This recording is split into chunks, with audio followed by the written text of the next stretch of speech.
রুবাবাকে প্রত্যাহার করে নিলেন অভিনেতা ইরফান। সোশ্যাল মিডিয়ায় ভয়ঙ্কর তোপের মুখে পতিত হয়েছেন সময়ের অন্যতম অভিনেতা ইরফান সাজ্জাদ। তোপ থেকে নিজেকে বাঁচাতে প্রথমে ব্যাখ্যা ও পরে নিজের ফেসবুক ওয়াল থেকে বিসিবি পরিচালক রুবাবাকে নিয়ে দেওয়া পোস্ট প্রত্যাহার করে নিলেন।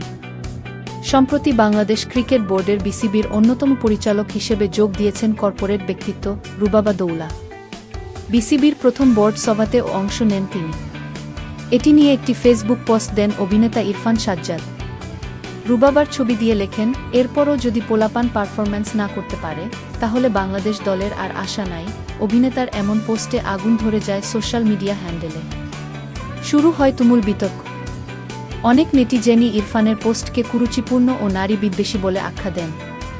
বেশিরভাগই দাবি করেন, এমন মন্তব্যের জন্য ইরফান যেন প্রকাশ্যে ক্ষমা চান এবং ভবিষ্যতে নারীদের সম্পর্কে এমন মন্তব্য থেকে বিরত থাকেন। এই বিতর্ক ছড়িয়ে পড়লে ইরফান সাজ্জাদ সেই পোস্টের মন্তব্যের ঘরে নিজের অবস্থান পরিষ্কার করেন। তিনি লেখেন, আমি সব সময় বাংলাদেশ ক্রিকেটের ভক্ত। আমার পোস্টটি ব্যঙ্গাত্মক এবং ফান ভাবে লেখা হয়েছিল। রুবাবা আপু আমার ক্রাশ, তিনি খুব মেধাবী ও সুন্দরী।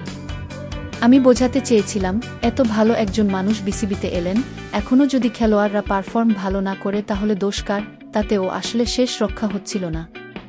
বিতর্ক যেন দাবানো হয়ে উঠছিল। শেষে পোস্টটি ডিলিট করেন ইরফান সাজ্জাদ। জানান, অনেকেই ভুল বুঝেছেন বলেই পোস্টটি তিনি প্রত্যাহার করে নিয়েছেন। প্রত্যাহারের পর ইরফান লেখেন, পাবলিক উল্টপাল্টা কমেন্ট করবেই। যেহেতু ভুল বোঝাবুঝি হয়েছে, আমি পোস্টটি সরিয়ে নিচ্ছি। একই সঙ্গে অনুরোধ করে মিডিয়ার ভাইদের কাছে বলেছেন, না বুঝে ঘৃণা বা গসিপ ছড়াবেন না। তবে অপরদিকে বলা দরকার, এমন বিতর্কের মাঝেই সম্প্রচারে এসেছে ইরফান অভিনীত আলোচিত সিরিজ এটা আমাদেরই গল্প। মোস্তফা কামাল রাজের চিত্রনাট্য, পরিচালনা ও প্রযোজনায় এতে আরও অভিনয় করেছেন কেয়া পায়েল, খাইরুল বাশার, সুনেরাহ বিনতে কামাল, মনিরা মিঠু, নাদের চৌধুরী, বরদা মিঠু প্রমুখ। Nabanita, AI news reader, dependent news desk.